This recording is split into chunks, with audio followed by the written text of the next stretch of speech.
নামাজ এত গুরুত্বপূর্ণ কেন? তো নামাজ নিয়ে আমাদের নিজেদের থিওরি বানানোর দরকার নাই। আল্লাহ তাআলা নামাজ সম্পর্কে আমাদেরকে কি জানাইছেন আমরা সেটা ফলো করি। নামাজ হচ্ছে আল্লাহ তাআলা বলতেছেন যে মুমিনের জন্য, মুসলমানের জন্য আল্লাহর সাথে এক ধরনের কানেকশনের চ্যানেল। এটা এক ধরনের মোবাইল ফোন, মানে আমাদের আধুনিক ভাষায় বললে কি এটা অদৃশ্য মোবাইল ফোন। মোবাইলের ধরা যায় বাট এটা অদৃশ্য মোবাইল ফোন, যে মোবাইল দিয়ে কার সাথে কথা বলা যাবে? আল্লাহর কাছে কথা বলা যাবে, আল্লাহর কাছে চাওয়া যাবে, আল্লাহ আমার এটা দরকার। এটা কি আমি কোনো বানাই ছেড়ে দিলাম? এটা কি আমার বক্তব্য?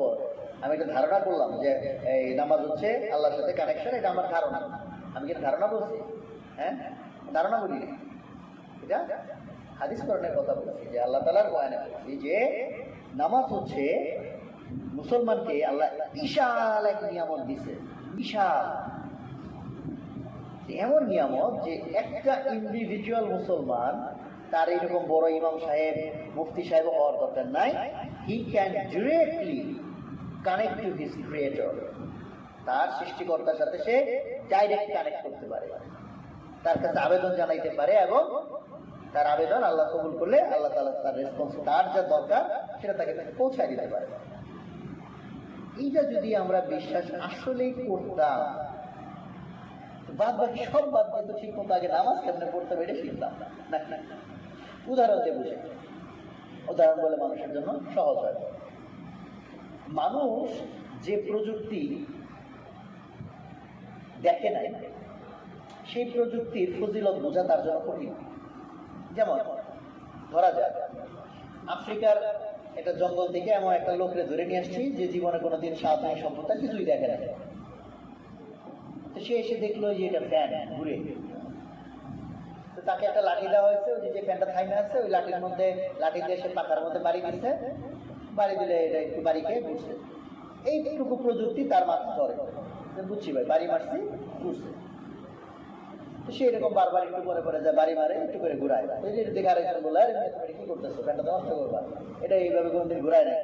ওইখানে যাও, এটা বলে সুইচ, মানে যে একটা টিপ দিবা, টিপ দিলে দেখবা এটা ঘুরতেই থাকবে। আচ্ছা, তার কাছে এটা কি অযৌক্তিক কথা না? ফ্যান হইলো ওইখানে, টিপ দিলাম এখানে, এনে টিপ দিলে ওইটা কেন করবে? কারণ ওইটাতে বাড়ি দিলে ওইটা ঘুরে, এটা তো চোখের সামনে বুঝে যাবে ওর মধ্যে বাড়ি মাসতে ঘুরছে। কিন্তু এই টিপ দিলে এটা ঘুরবে, যে এই প্রযুক্তি কোনোদিন দেখে নাই, তার কাছে কি এটা যৌক্তিক না অযৌক্তিক? অযৌক্তিক না নাকি ভাই? ভুল বললাম না? এইখানে টিপ দিলে ওইটা কেন করবে? তাহলে এই প্রযুক্তি সম্পর্কে যদি তাকে বুঝ দেওয়া হয়, দেখানো হয়, তাহলে আস্তে আস্তে তার কাছে এটা আবার নর্মাল। যেমন একটা বাচ্চা যে জন্ম থেকে হয়ে এই টিপ দিলে ফ্যান করে, তার কাছে এটা অযৌক্তিক, নর্মাল লাগে। তার কাছে এটাই তো হওয়ার কথা, এটা টিপ দিলে তো এটা ঘুরার কথা। সেটা দেখে দেখে অভ্যস্ত। পরে এই প্রযুক্তি যে দেখে অভ্যস্ত হয়েছে, বিশ্বাস করছে, তাকে যদি এখন বলি তাহলে তুমি একদিন কষ্ট মষ্ট দরকার নাই, তোমার গরম লাগতেছে তুমি এনে টিপ দাও, তাহলে তোমার বাতাস যা দরকার তুমি পাওয়া যাবে। এখন যে এই প্রযুক্তিটুকু দেখছে, তাকে আমি আরো আপডেটেড প্রযুক্তি অফার করলাম এক সময়। তো আমি দেখলাম লোকজন টিপতে হয়, তাই না, কষ্ট করে ওই থেকে উঠে আসতে হয়, বা রাতে ঘুমাচ্ছি, শেষ চাইতে বাতাস বেশি বা কম, সেই ঘুম ব্যাগে উঠে যায়, সুইচ টিপ দাও, রেগুলেটর ঘুরাও। তার জন্য আমি আরো আধুনিক প্রযুক্তি দিলাম। আধুনিক প্রযুক্তি বললাম এরকম যে বাইরে টিপাটিপির কোনো দরকার নেই, আপনি শুধু মন্ত্র পড়বেন, মন্ত্র পড়বেন ফ্যান ঘুরবে, মন্ত্র পড়বেন ফ্যানের স্পিড বাড়বে, মন্ত্র পড়বেন ফ্যানের স্পিড কমে যাবে। এটা কি যুক্তির কথা হইল? মন্ত্র পড়লে কোনোদিন ফ্যান ঘুরে? বাট এই প্রযুক্তিও পৃথিবীতে চলে আসছে। আইওটি ডিভাইস বলে, ইন্টারনেট অফ থিংস, মানে হচ্ছে ওই ফ্যান, টিভি, ফ্রিজ, এসি এগুলোর মধ্যে চিপ লাগানো যায়, ইন্টারনেট কানেক্টেড। ওই যে এরকম তোমরা দেখছো তো গুগল হোম, অ্যালেক্সা, যেগুলো প্রোডাক্ট আছে, গুগলের একটা প্রোডাক্ট আছে নাম হচ্ছে গুগল হোম। ওটা হচ্ছে বেসিক কন্ট্রোলার, ওর সাথে সমস্ত ডিভাইস ইন্টারনেটে কানেক্টেড, এবং এই ডিভাইস চলে আবার ভয়েস কমান্ডে। যে অ্যামাজন যেটা বের করছে ওটা অ্যালেক্সা। তা এখন অ্যালেক্সা আমি ঘরের মধ্যে সেট করছি, অ্যালেক্সার ভিতরে কমান্ড ঢোকানো আছে, hi Alexa turn on the fan. এই কমান্ড 3 বার বলতে হবে, এইভাবে প্রোগ্রাম ঢোকানো আছে। ভয়েস কমান্ড তো এখন তো আমরা ভয়েস কমান্ড বুঝি, তাই না, মোবাইল ইউজ করি না, তো এরকম অ্যালেক্সাতে ভয়েস কমান্ড দেওয়া আছে, hi Alexa turn on the fan, hi Alexa turn on the fan. এবং প্রোগ্রাম করে দিচ্ছে এটা 3 বার বলতে হবে। 3 বার বললে ফ্যান চালু হয়ে গেল। Hi Alexa speed up speed up speed up, কি হলো? ফ্যানের স্পিড বাইরে গেল। ডাউন ডাউন ডাউন কমে গেল। আচ্ছা এই যে এগুলো কি হলো? মন্ত্র না? মন্ত্র মানে কি? একটা জিনিস আওড়া। যে এই প্রযুক্তি দেখে না, ধরা যাক একটা গ্রামের লোক, সেই টিপ দেওয়া দেখছে কিন্তু এই ইয়ে দেখে না, সে গ্রামের মধ্যে গিয়া বলছি ভাই টিপা টিপের দরকার নাই, এই যে দাও তোমার সামনে একটা জিনিস দিয়ে গেলাম, সামনে বসে মন্ত্র পড়বা, এই মন্ত্র শিখাই গেলাম, এই মন্ত্র বললে এই করবে, এই মন্ত্র যে বিষয় মন্ত্র বললে কোনোদিন হয় এটা, এই জন্য সে মন্ত্র পড়ে না, রাইখা দিচ্ছে তাই দিয়ে গেছে যত্ন করে, এই জন্য শোকেসের মধ্যে রাইখা দিচ্ছে, সাজায়া মাঝে মাঝে ধোলাধুলি বলে পরিষ্কার করে, কিন্তু মন্ত্রোচ্চারণ করে না। তাহলে কি সে ফায়দা পাবে? পাবে না। এখন চিন্তা করি আরো অ্যাডভান্স টেকনোলজি, মন্ত্র পড়া লাগবে, খালি মনে মনে ভাববো, মনে মনে ভাববো ফ্যানটা চালু হয়ে যাবে, ফ্যানের স্পিড বাড়বে, বাইরে যাবে, ফ্যানের স্পিড কমে যাবে। এইটা কি সম্ভব? এই প্রযুক্তিও প্রায় চলে আসার তার টেস্টিং হচ্ছে। এটা অলরেডি টেসলা কোম্পানি যে এলন মাস্ক নিউরোলিঙ্ক ব্রেনের সাথে ইন্টারফেসিং করতেছে, যে মানে ব্রেনের মধ্যে যা ভাববো সেই কমান্ড যন্ত্র বুঝতে পারবে। এই ধরনের টেকনোলজি অলরেডি আবিষ্কার হচ্ছে। যেমন আমারই একটা ছোট্ট যন্ত্র আছে, হেডব্যান্ড, মিউজিক কোম্পানি থেকে কেনা। ওই ব্যান্ড মাথায় রেখে আমি যদি ধরো ফোকাস করি, যে একদম মানে যাতে মাইন্ড বিক্ষিপ্ত না হয়, তো ওই অ্যাপের ভিতরে গ্রাফ দিয়ে দেখানো যায়, দেখায় যে আমার ফোকাস ঠিক ছিল নাকি মনোযোগ নষ্ট হয়ে গেছিল, বা মনোযোগ কোন লেয়ারে ছিল। বাট ঘটনা ঘটতেছে এখানে, বাট ওয়্যারলেসলি সেটা আমার মোবাইলে আমি আমার ব্রেনের এক ধরনের ফাংশন আমি দেখতে পাচ্ছি। তো এই প্রযুক্তি অলরেডি অনেকটুকু ডেভেলপ, মার্কেটে হয়তো 2-4 বছরের মধ্যে চলে আসবে, কিছু ভার্সন চলে আসছে, বাট আরো। তো তখন যেটা হবে সেটা কি, যে এখন যেমন মোবাইলে আমি টিপ দিচ্ছি, তার চেয়ে একটু অ্যাডভান্স কি টিপ দেওয়া লাগতেছে না, মুখে বলতেছি, আরেকটু অ্যাডভান্স কি মুখেও বলা লাগবে না, চিন্তা করবো। আর চিন্তার মধ্যে তো কত কিছু হয়, চিন্তার তো কন্ট্রোল মুশকিল, তাই না? তাহলে আমি কি চিন্তা করলাম, হঠাৎ করে আবার কি অন হইলো কি অফ হইলো, ঝামেলা না? তার মধ্যে ওই প্রযুক্তির মধ্যে তো নিশ্চয়ই একটু যদি কিন্তু থাকতে হবে, তাই না? তো যদি কিন্তু যেটা থাকবে সেটা কি, সেটা হচ্ছে যে মনের মধ্যে উল্টা পাল্টা যা ভাবতেছি সেটাই ঘটে যাবে না, মনের মধ্যে ধারণাটাকে স্থির করবো, মনে মনে মনে মনে ওকে বলবো, তারপরে ঘটনা ঘটবে। এই ধরনের কিছু একটা হয়তো হবে নাকি, যে আমি খুশু খুঁজু আনবো, বুঝলেন? যে চিন্তার মধ্যে কি আনবো, স্থিরতা আনবো, যে হ্যাঁ ফ্যানটা ঘুরবো, কল্পনার মধ্যে স্থির দৃশ্য দেখলাম, মনে মনে ওকে করলাম, ফ্যান ঘোরা শুরু করবো। তো এই প্রযুক্তি অলরেডি চলে আসার পথে। যেসব প্রযুক্তির কথা বললাম আজ থেকে মাত্র 10 বছর আগে বললে আমার মন পাগল বলতো না, বাইরে যেটা এখন বাস্তবতা। তো প্রযুক্তি বোঝার ফলে আমার কাছে এখন মনে হয় আল্লাহকে বোঝা সহজ হয়ে গেছে। একদিক থেকে চিন্তা করবে, আল্লাহ আমাদেরকে যত টেকনোলজি দিচ্ছে, আমি টেকনোলজি শব্দটা বললাম যে আমাদের আধুনিক আমরা যারা পড়ালেখা করি তাদের জন্য বোঝার সহজ টার্মিনোলজি। আল্লাহ যে টেকনোলজি দিচ্ছেন, এই টেকনোলজি বোঝাটা সহজ। আর টেকনোলজি না বুঝলে, বুঝো না বুঝো, বিশ্বাস ঠিক মতো করলেই তো হইতো, যেহেতু বিশ্বাস আসে নাই ঠিক মতো, বা আসলে আদা খেচরা বিশ্বাস বা ভাঙাচোরা বিশ্বাস, তো ফলে আমি একটা অ্যাডভান্স প্রযুক্তি ইউজ করতেছি না, ফেলায় রাখছি। এই যে থিঙ্ক অ্যাবাউট ইট, এই যে অ্যাডভান্স মোবাইলটা বানানো হইলো, যেখানে ইভেন ভয়েস কমান্ডও না, শুধু চিন্তা করলেই কাজ করে, এই মোবাইলটা নিয়ে যায় আমি সেই আফ্রিকার জঙ্গলে কিছু লোক যাদের সাথে প্রযুক্তির কোনো দেখা সাক্ষাৎ নাই, তাদেরকে দিয়ে আসি, দিয়ে বলছি যে ভাই তোমাদের জন্য আমার অনেক দরদ, তোমাদের জন্য আমি তো অনেক খাবার দাবার নিয়ে আসছি, পোশাক আশাক যা দরকার নিয়ে আসছি, বাট আমি এরপরে চলে যাব, আমি থাকি 10,000 কিলোমিটার দূরে, প্রত্যেক দিন তো তোমরা আমারে পাবা না, বাট তোমাদেরকে এই একটা জিনিস দিয়ে গেলাম, এই জিনিসটা নিয়ে ওই পাহাড়ের উপরে উঠবা, সামনে রাখবা, ধ্যান স্থানের সাথে বসবা, বৈশা কল্পনা করবা তোমার কি কি দরকার, সেটি তুমি কল্পনার সাথে সাথে বইলা দিবা, বললে দেখবা এই জিনিস তোমার কাছে পাঠিয়ে দিবে। I was talking about the technology. পাহাড়ে যেতে বলছি কেন? কারণ ও জেনে ছিল ওই থেকে নেটওয়ার্ক ঠিক মতো পায় না, এই জন্য তার পাহাড়ে যাইতে হবে। মেবি আল্লাহর সাথে কানেকশন হইতে গেলে মসজিদের মধ্যে ভালো অ্যান্টেনা আছে, এই জন্য আল্লাহ বলছে জামাতের মধ্যে মসজিদে এসে একসাথে নামাজ পড়ো, আমরা ঘরে পড়ি, কানেকশন ঠিক মতো এই জন্য তো হয় না। তো যাই হোক, এখন পাহাড়ে যাইতে হবে, মোবাইলটা সুন্দর রাখতে হবে, আবার ধ্যানে স্থানে বসতে হবে, বসে আবার একদম গভীরভাবে চিন্তা করতে হবে। এখন ওই লোকগুলা যারা এই প্রযুক্তি দেখে না, তাদের কাছে এটা বিশ্বাস হবে? এটা কোনোদিন ভাই কথা, সে থাকে 5,000 কিলোমিটার দূরে, আর আমি তাই এগুলো এগুলো এগুলো করবো, এগুলো করলে বলে এগুলো হবে। এই তারা বিশ্বাস করে না, যে কারণে যেভাবে যা করতে বলছে সেগুলো সে ভালো করে না। করে না বলে ফায়দা পায় না, পায় না বলে এটা আরো ইউজ করে না, ভাই এটা তো হয়। কিন্তু সেই লোকটা এত ভালো, আমারে বলছিল এটা করতে, তাই আমি কোন রকম পাহাড়ে যাই, রাখি, আর করি এটা এটা এটা পাঠাই দিয়ে, এবং কিছুই আমার কাছে আসে না।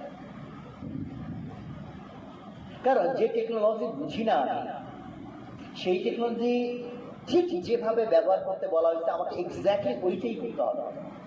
কারণ তো জানি না এটা কিভাবে কাজ করে। যেমন সিম্পল চিন্তা করো, ওই মোবাইলটাই ধরো লক করা থাকে, আনলক করার জন্য একটা প্যাটার্ন আছে, সেই প্যাটার্ন আমার বইলা গেছে যে করলে এরপরে আপনি করবেন। ওই প্যাটার্ন যেরকম আছে আমি দিলাম কোন রকম একটা, খুলবে মোবাইল, খুলবে প্যাটার্ন ব্লক, বুঝি তো আমরা নাকি? বা একটা পাসওয়ার্ড দেওয়া আছে, পাসওয়ার্ডের মধ্যে আমি লিখলাম, সেটাই এক্সট্রা লিখলাম যে ভাই যা বলছে একটু বাড়ায় বাড়ায় লিখলাম, কম লিখি নাই, কাজ করবে না, যা বলছে তাই। তো এই যে অ্যাডভান্স অফ টেকনোলজি না জানার ফলে আমরা একটা মহামূল্যবান জিনিস ইউজ করি না। সালাত হচ্ছে ওই অ্যাডভান্স টেকনোলজি, যে অ্যাডভান্স টেকনোলজি আমি এতক্ষণ যে উদাহরণ বলছি, যেটা দিয়া আন্দাজ হয়তো আমরা করতে পারি যে আল্লাহ তাআলা ওই টেকনোলজি আমাদেরকে অলরেডি দিয়ে দিচ্ছেন। যে আমি সালাতে দাঁড়াবো পবিত্রতার সাথে, একজন বলতে পারো ভাই পবিত্র হওয়ার দরকার কি? এগেইন, তুমি যে টেকনোলজি জানো না, সেই টেকনোলজির কোনটা কি কারণ এটা তুমি ব্যাখ্যা করতে পারবো? আমি ব্যাখ্যা করতে পারবো? যে ইলেকট্রিসিটি টেকনোলজি জানি না, এখন বলছে লাইট একটা অফ হয়ে গেছে, ফ্যান অফ হয়ে গেছে, বলছে সব লাইট ফ্যান যদি অফ হয়ে যায় তাইলে যে তোমার একটা বাক্স দিলাম, বাক্স খুলবা ঢাকা, একটা স্যান্ডেলের ইয়ে পরবা, কি নাম বলে, প্লাস্টিকের জুতা পরবা, জুতা পরে হাতের মধ্যে গ্লাভস পরবা, তারপরে ওখানে একটা দিবা সাদা জিনিস, এটা টান দিয়ে বাইর করবা, দেখবো ওখানে একটা তারের মতো জিনিস আছে, ওইটা ফেলাই দিবা, দিয়া ওইটা একটা নতুন তার লাগায় আটকাই দিবা, দেখবা লাইট ফ্যান সব চলতেছে। বুঝছো আমি সে কথা বলছি? ফিউজের কথা বলছি।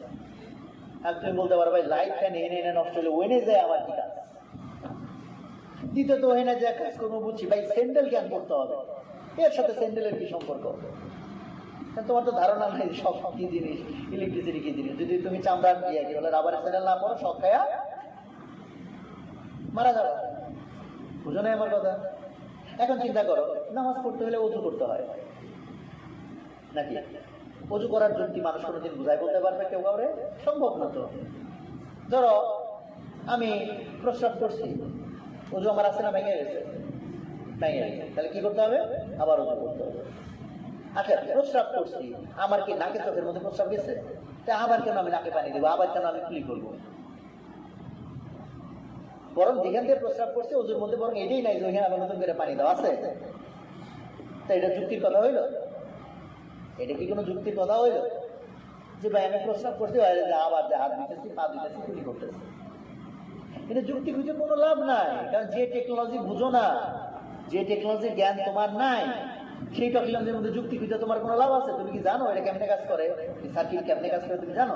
তুমি আজ এটা কইতেছো কেন যে ভাই এটা হইলে কেন, ওইটা হইলো না, ওইটা কেন হইলে কেন, এটা হইলো না? We just don't have the idea. এটা অ্যাডভান্স টেকনোলজি, তোমার কোনো আইডিয়া নাই। ফলে তোমার উচিত হচ্ছে অ্যাবসলিউটলি যেমনে বলছে ঠিক অমনে জানিয়ে এই কাজটা করবে। সুন্নাহর পাবনা, সুন্নাহর মধ্যে যা আছে আল্লাহ তো ঠিক যেমনে করছে, সাহাবারা কি ট্রাই করতেন? এক্স্যাক্টলি এরকম করে করতেন।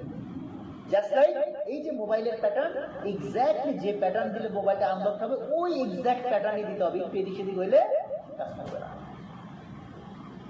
তো আল্লাহ তাআলা এইসব টেকনোলজি দিয়ে দিচ্ছেন, যে টেকনোলজি যদি আমি ঠিক মতো পালন করি, তাহলে যদি আমি ইমানদার হয়ে থাকি, তাহলে আল্লাহর কথা সত্য এবং সত্য এবং সত্য এবং অবশ্যই অবশ্যই অবশ্যই সত্য, এটি বিশ্বাস রাখতে হবে কি হবে না?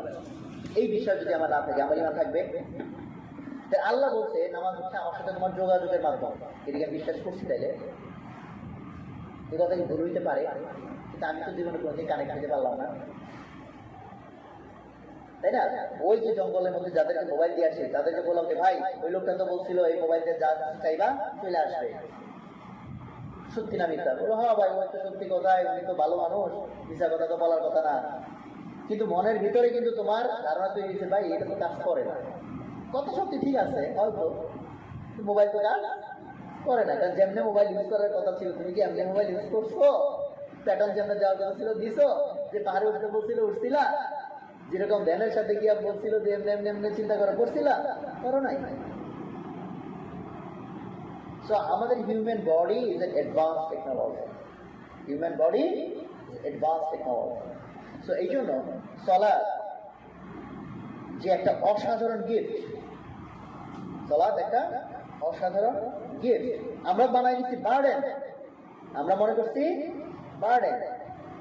তুমি চিন্তা করো, তুমি যদি লিটারেলি বিশ্বাস করতে এবং এটা ফজিলত অর্জন করতে পারতা যে আল্লাহর কাছে 5 বার আমার ফোন দেওয়ার সুযোগ আছে দিনের মধ্যে, বেশি নাই, যা চাওয়ার চামো চাইলে আল্লাহ পাঠাই দিবেন, এই যে বিশ্বাস করতাম আমরা আল্লাহর বলতাম আল্লাহ 5 বার না একটু বাড়ায় 10টা বানায় 10 বার বানায় দাও, আল্লাহ বাড়ায় 50 বার বানায় দাও, যাতে আমার যখনই দরকার তখনই তোমার একটু ফোনটা আমি দিতে পারি।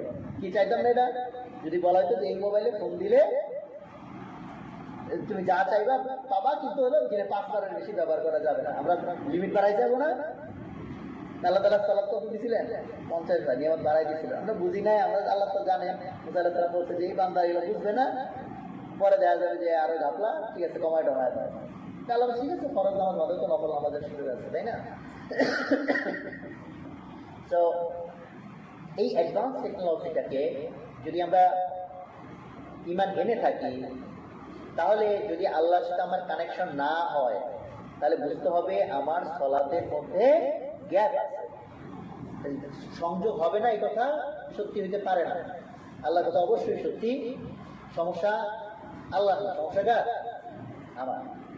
এখন সালাত জিনিসটা লাস্ট পর্যন্ত আমরা যখন এসে দাঁড়াচ্ছি পড়তেছি রিচুয়ালিস্টিক যে পার্ট, এইটা কিন্তু ওইটুকুই না, এর সাথে আরো অনেকগুলো জিনিস কানেক্টেড, যতগুলো জিনিস কানেক্টেড যাতে আল্লাহর সাথে আমার কানেকশন হয়, আমি আল্লাহর সাথে কথা বলতে পারি, চাইতে পারি, তার জন্য তার আগে আরো অনেকগুলা প্রি রিকুইজিট আছে, আরো অনেকগুলা পূর্ব শর্ত আছে, যার মধ্যে অন্যতম পূর্ব শর্ত হচ্ছে পবিত্রতা।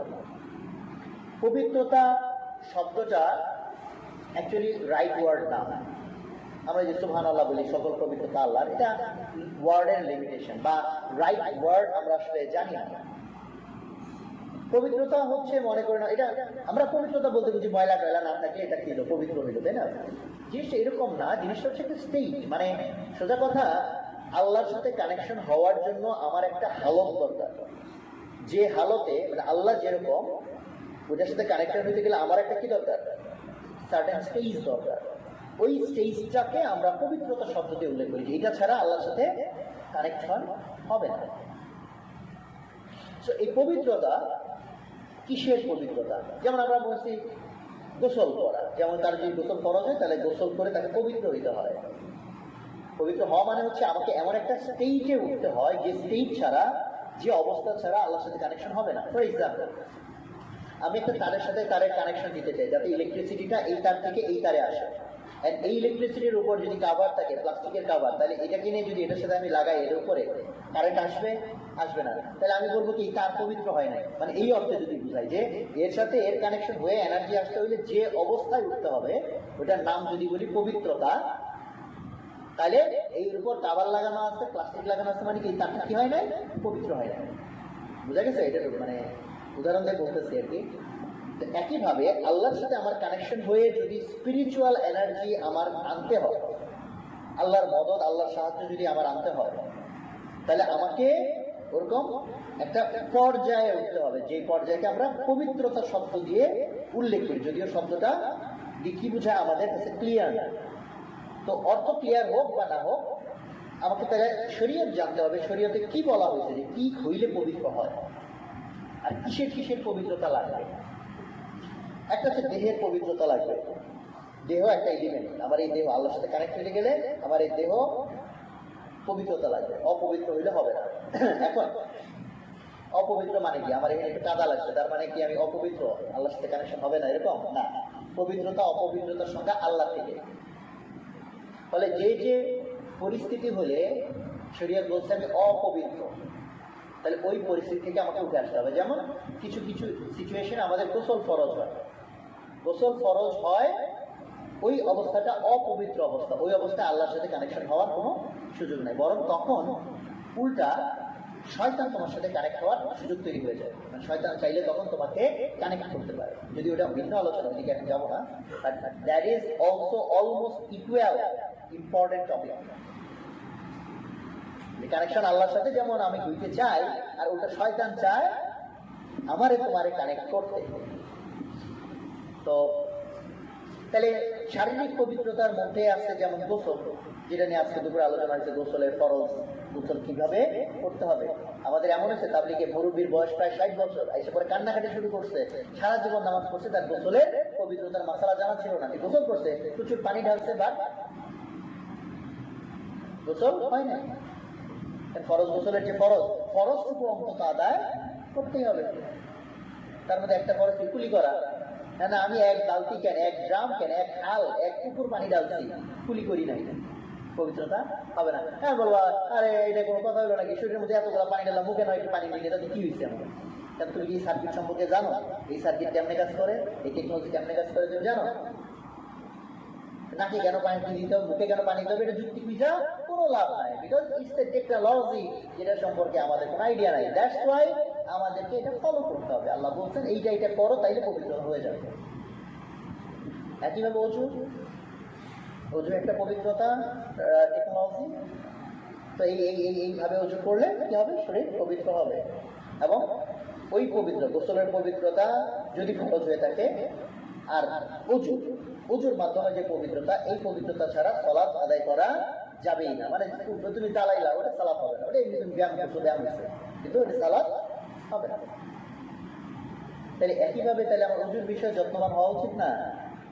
যে আমি একটা মোবাইল এখন অন করতে চাই, যেটা দিয়ে আমি আমার আল্লাহর সাথে কানেক্ট হব, আর যার কাছে সমস্ত ক্ষমতা, যিনি চাইলে সব করে দিতে পারে,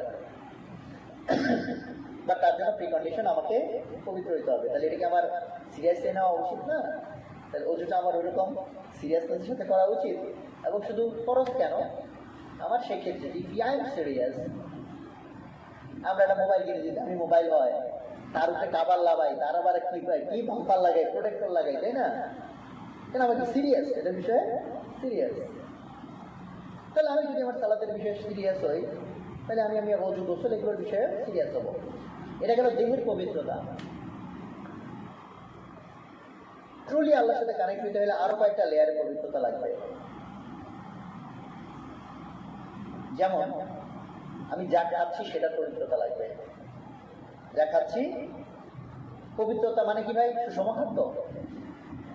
বলতেছি পবিত্রতা এমন একটা ওয়ার্ড যেটা অ্যাকচুয়ালি আমরা অর্থ বলতে পারবো না শরিয়াতে যা। এবং একটা হালাল খাবার, পবিত্রতার তো অবশ্যই সত্য খাবার কি হইতে হবে? হালাল হইতে হবে। কিন্তু হালাল বাট পবিত্র নাও নিতে পারে না, উপার্জন বাদে আরো অনেক লেয়ার আছে। যেমন কোরআনের মধ্যে কিন্তু আছে যে হালাল এবং তৈয়ব, দুইটা শব্দ, এবং যে মানে তোমরা এমন খাবার খাও যেটা হালাল এবং তৈয়ব। তৈয়ব মানে পবিত্র অর্থে আমরা তৈয়ব শব্দটাকে ইউজ করি।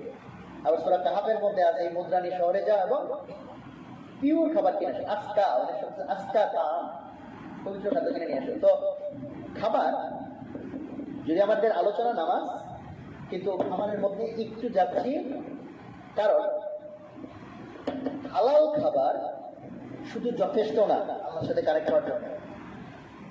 হালালের সাথে খাবার পবিত্র হওয়াটা জরুরি। হালাল শুধু খাবার বা খাবার পবিত্র না, পিওর না, স্টিল আল্লাহ চায় কানেকশন হইলে হইতে পারে, হারাম তো হইলে হবেই না। কিন্তু যদি আমি ট্রুলি চাই দ্য কানেকশন, তাহলে আমাকে খাবারের পবিত্রতার বিষয়েও সচেতন হইতে হবে। খাবারের পবিত্রতা ইটসেলফ একটা ভাস্ট টপিক।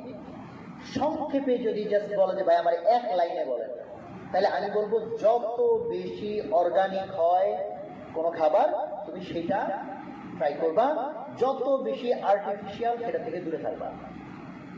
তার মানে আমি এই মশলা দিইনি আর্টিফিশিয়াল ফালতু খাবার হারাম, আর্টিফিশিয়াল খাবার মানে এরকম কোনো মশলা দিই না। বলছি if you want to be the safe system এবং if you are really serious যে আমি আল্লাহর সাথে কানেকশন চাই, তাহলে খাদ্যের ক্ষেত্রে যত বেশি আর্টিফিশিয়াল জিনিস তুমি অ্যাভয়েড করবা। সিম্পল একটা জিনিস বলি একটু এই বিষয়ে একটু সিরিয়াস হওয়ার জন্য। একটা হাদিসের মোটামুটি অর্থ এরকম যে শেষ জামানায় আল্লাহ রাসূল সাল্লাল্লাহু আলাইহি ওয়াসাল্লাম বলতেছেন যে আমার উম্মতের মধ্যে কিছু মানুষ মদ খাবে। উম্মতের মধ্যে মদ খাবে মানে মুসলমান মদ খাবে। সাহাবারা অবাক হয়ে গেল, মুসলমান কিভাবে মদ খায়? আল্লাহ রাসূল বললেন তারা মদ খাবে কিন্তু জানবে না, মানে যে মদটা তারা খাবে সেটা তারা মদ মনে করবে না। এটা মদ বলতে ব্যাপকভাবে অর্থটা নিলে এমন হারাম কিছু খাবে সে, বা তার ধারণা হবে এটা হারাম না, এটা আতঙ্কিত হওয়ার জন্য যথেষ্ট। যে আমরা আমাদের এই জামানায় এমন কিছু আমরা খাবো, অনেক কিছু মনে করবো এটা তো ভাই হালাল, কিন্তু সেটা আসলে হালাল ছিল না। এবং তাহলে এখান থেকে আমি তাহলে বাঁচবো কিভাবে? বাঁচার জন্য যারা যত সিরিয়াস হতে চায় তার জন্য সহজ হ্যাক, এটাকে হ্যাকস বলবো, সহজ একটা বাইপাস রাস্তা হচ্ছে আমার চেষ্টা থাকবে যত বেশি আমি কি খেতে পারি, প্রাকৃতিক খাদ্য। কি খাদ্য? প্রাকৃতিক। আর যত বেশি আর্টিফিশিয়াল তত ওটা রিস্কি। আমি কিন্তু আবারও বলতে হারাম বলি না, বলবো কি রিস্কি। যত বেশি প্যাকেট জাতের মধ্যে যাবো দ্যাট ইজ রিস্কি।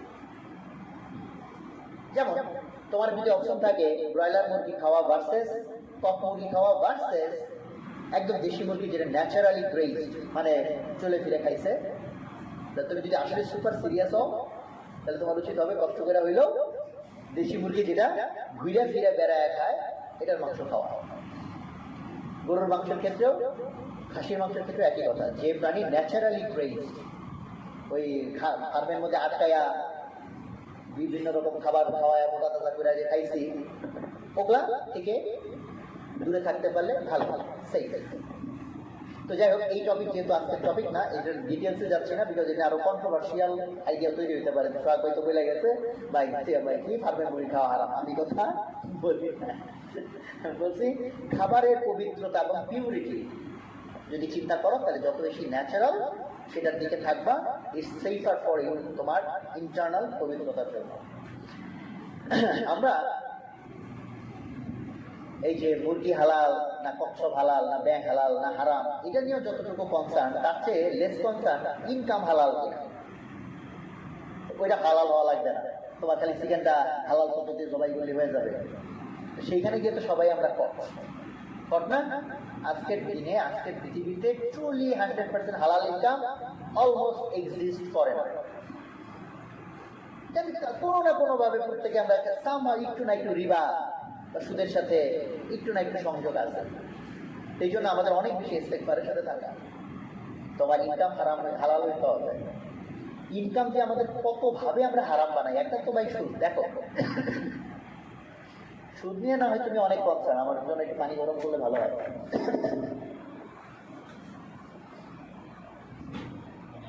তুমি যতভাবে তোমার ইনকাম করতে গিয়ে অন্যের হক নষ্ট করছো, তুমি যতভাবে ইনকাম করতে গিয়ে অন্যের হক নষ্ট করছো, তারপর তোমার ইনকামের মধ্যে হারাম ঢুকে নাই। অফিসে তুমি শর্ত দিয়ে ঢুকছো, অফিস টাইমে অফিসের কাজ করবা, বসে বসে তুমি নিজের কাজ করতেছো, এন্টারটেনমেন্ট করতেছো, ফেসবুকের মধ্যে তুমি ভিডিও দেখতেছো, লাইক মারতেছো, শেয়ার মারতেছো, তোমার ইনকাম হালাল হয়েছে? হারাম ঢুকে গেছে, কারণ ওটা শর্তের মধ্যে ছিল না। আরো 100 রকম ভাবে আমরা বাংলা হক নষ্ট করি ইনকামের ক্ষেত্রে, ইনকাম হারাম হয়ে যায়। আজকের দিনে চলার যে আজকে আমাদেরকে কোনো কানেকশন দেয় না, এটার পিছনে অনেকগুলো কারণের মধ্যে এগুলো তো খুবই ইম্পর্টেন্ট কারণ। এবং দেখো তোমরা এই ঘটনা হয়তো শুনে থাকবা, মোস্টলি ইমাম আবু হানিফার ঘটনা, যে কোনো একটা বাজারে হচ্ছে তার কিছুদিন আগে একটা ছাগল চুরি হয়েছিল বা কিছু, মানে আমার এক্সাক্ট ঘটনা মনে নাই, সারমর্ম বলতেছি। চুরির ছাগল, ছাগল চুরি হয়েছে এবং মোটামুটি ধারণা করা গেছে ওই চুরি করা ছাগল বিক্রি হয়ে বাজারে মাংসটা বিক্রি হচ্ছে। ইমাম আবু হানিফা বেশ কয়েকদিন পর্যন্ত বাজার থেকে মাংস কিনে নেয়। আচ্ছা, ছাগল কি উনি চুরি করছে? চোরের সাথে কি ওনার কোনো কানেকশন আছে? বলে এই মাংস খাওয়া ওনার জন্য কি হারাম হবে? যদি ছাগল চুরি হয়ে থাকে, চোর যদি ছাগল বিক্রি করে থাকে এবং আমি সেটা কিছুই জানি না, বাজার থেকে সেই মাংস কিনে আমি খাইছি, এটা কি আমার জন্য হারাম হবে? মাস্তা মাস্তা জিজ্ঞেস করো, কোনো আলেমের ফতোয়া দিবে না যে মাংস খাওয়া খারাপ। ইমাম বাবা কেন এটা খাইলেন না? উনি কেন কয়েকদিন পর্যন্ত বাজারে পর্যন্ত মাংস কেনা বন্ধ রাখলেন? কারণ ওনারা তো হালালের লেভেলে ছিলেন না, ওনারা কিসের লেভেলে ছিলেন? তো আজকা ওই লেভেলে, পিউরিটির লেভেলে, যে আমি আমার বডির ভিতরে হারামের সাথে রিলেটেড এমন কিছু ঢুকতে দিতে চাই না যা আমার বডির পিউরিটি নষ্ট করবে। এটা ছিল ওনাদের লেয়ার। আর আমরা তো নিজেই হারাম হারাম কি এদের মধ্যে কোনো গ্রাহ্য নাই আমার। বোঝা গেছে যে বডির ভিতরে এমন কোন খাবার ওনারা চেষ্টা করতেন যে না ঢুকে যেটা ইম্পিউরিটি আছে। এবং আরেকটা ঘটনারও আমার সারমর্ম এবং ক্যারেক্টারকে মনে নাই, বাট এরকম কোনো সাহাবা বা কারো ঘটনা যে কেউ একজন হচ্ছে তাকে দুধ দিছিল, আল্লাহ রসুলেরই ঘটনা কিনা, দুধ আল্লাহ রসুল বা ওই সাহাবা খেয়ে ফেলছিলেন। পরবর্তীতে সে বলতেছিল যে এই দুধটা আমি পাইছি যে আমি যখন নিয়েছিলাম না, ইসলামের মধ্যে ছিলাম না, তখন তাকে ঝাড়ফুঁক করছিলাম, মানে যে তান্ত্রিক বা শিল্পী সব দিয়ে জিনিস করছিলাম, এবং সেটার বিনিময় হিসেবে সে আমাকে এই দুধ দিছে এবং সেই দুধটা সে সাহাবি বা খেয়ে ফেলছিল। তো যে খেয়েছিল তার জন্য এটা হারামের কিছু ছিল না, বাট সে বেশ অনেকবার করে বমি করছে মেক শিওর করার জন্য যে ওই জিনিসটা আমার পেট থেকে যেন বের হয়ে যায়। বুঝা গেছে কথা?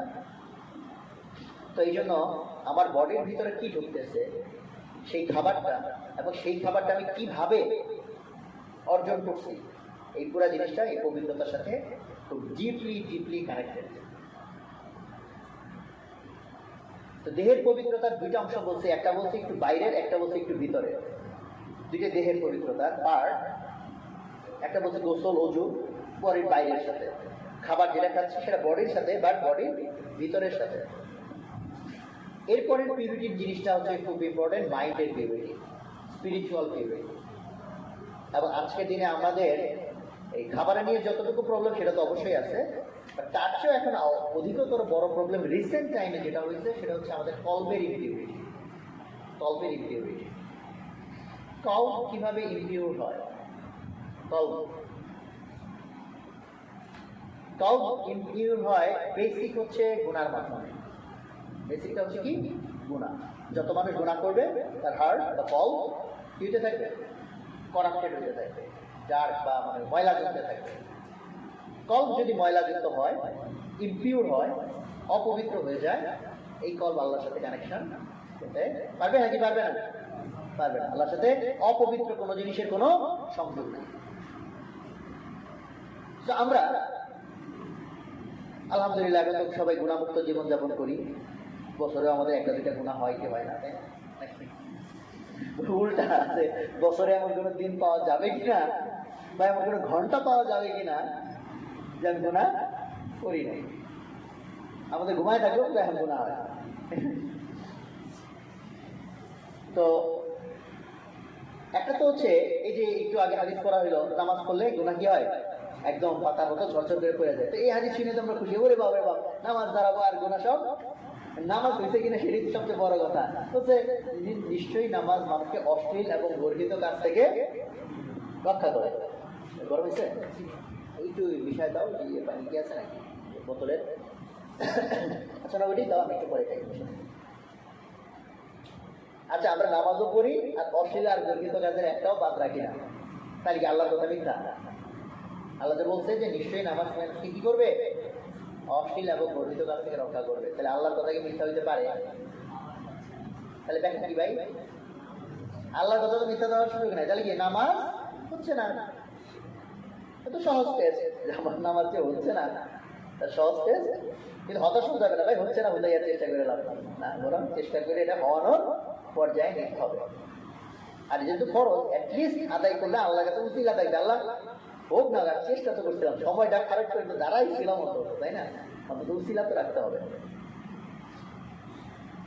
তো গুনাহ যেটা ঝরাই দিবে, তো সেই জিনিসটা যেহেতু হচ্ছে না, গুনাহ ঝরে কি ঝরে না ঠিক নাই। আর যদি সলাত আমার ঠিকও হয়, সেই সলাত যদি আমার গুনাহ ঝরাইও দেয়, সেটা কোন গুনাহ ঝরবে ভাই? সগীরা গুনাহ। কবিরা গুনাহ কি ঝরবে? ঝরবে না। এখন প্রচুর বর্ণনার ভিতরে এই সগীরা শব্দটা নাই, জাস্ট বলছে গুনাহ ঝরে যাবে। মানে আলেমরা ব্যাখ্যা দিচ্ছে যে ওটা মনে হয় সগীরা। তো কই তাহলে উল্লেখ কেন হইল না? ওটার ব্যাখ্যার মধ্যে এটা একটা প্রমিনেন্ট ব্যাখ্যা যে মুসলমান যে কবিরা গুনাহ করবে এটা একটা কোনো কথার কথা নাকি, যেটা আবার উল্লেখের কি আছে? মুসলমান মানে তো কবিরা গুনাহ নাই। আর যদি তার কবিরা গুনাহ হয়ে যায়ও, সে তো তওবা না করা পর্যন্ত সে তো শান্তি পাবে না। আর তওবা যদি হয় তার মানে তো ঝরে গেল, মানে তার তো কবিরা গুনাহ জমা থাকার কোনো সুযোগই নাই। আর আজকে আমাদের মুসলমান আমরা সগীরা গুনাহ করার টাইমই বরং পাই না, কবিরা গুনাহ করে আমরা কুল পাই না, সগীরা গুনাহ কখন। আমি যে চিল্লা যখন গেছিলাম এই বিষয়ে আমার অ্যাওয়ারনেসটা বাড়ছে, মানে গুনার বিষয়ে অ্যাওয়ারনেসের তো কোনো শেষ নাই। তা আমি তখন ভাবলাম যে হায় হায় বয়স এত হয়ে গেল, এখন পর্যন্ত কবিরা গুনার লিস্টই তো জানি না। আমার কবির গুনাহ হয়েছে কি হয়েছে, তার জন্য তো আমার এখানে লিস্টটা দরকার ভাই, কি কি গুনাহকে কবিরা গুনাহ বলে। ও বাইরে লিস্ট নিতে গিয়া তো আমার হাত অবস্থা অবস্থা একটা বইতে পাইলাম 70টা লিস্ট, তার মধ্যে দেখলাম যে অনেকগুলার সাথে সংযোগের কিছু নাই, আর বেশ কয়েকটা নিয়ে চিন্তিত হওয়ার বিষয় আছে।